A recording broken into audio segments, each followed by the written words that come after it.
Riskni nolga tushira olmaysiz, lekin uni boshqarsangiz bo'ladi. Men sizga hozir eng kam riskli 3 ta yo'nalish aytaman. Uchinchisini hali bizga kam qilishadi.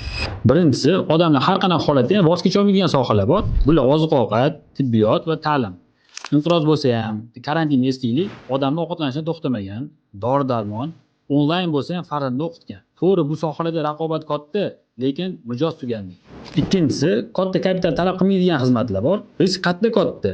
Katta ijarada, qimmat uskunalarda, katta tovarda. Agar sizda maxsus bilim bo'lsa, misol uchun marketingmi, konsaltingmi yoki ustamisiz, sizning asosiy xarajatingiz bu vaqtingiz bo'ladi. Yutqizganingizda ham katta pulingiz emas, vaqtingizni yutqizasiz.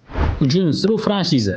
Tayyor biznes modelini sotib olish. Tadqiqotlarga ko'ra, 0 dan boshlangan bizneslar 80% 5 yil ichida yopib ketish ehtimoli katta. Franshizada bo'lsa, bu ko'rsatkich 2 barobar kamroq. Siz g'ildirakni qayta kashf qilmaysiz. Tayyor biznes formulasi uchun pul to'laysiz. Lekin shuni esda tuting, eng kam riskli biznes bu siz ichidan yaxshi tushunadigan biznes. Siz qaysi sohada risk qilishga tayyorsiz? Izohda yozib qoldiring, muhokama qilamiz.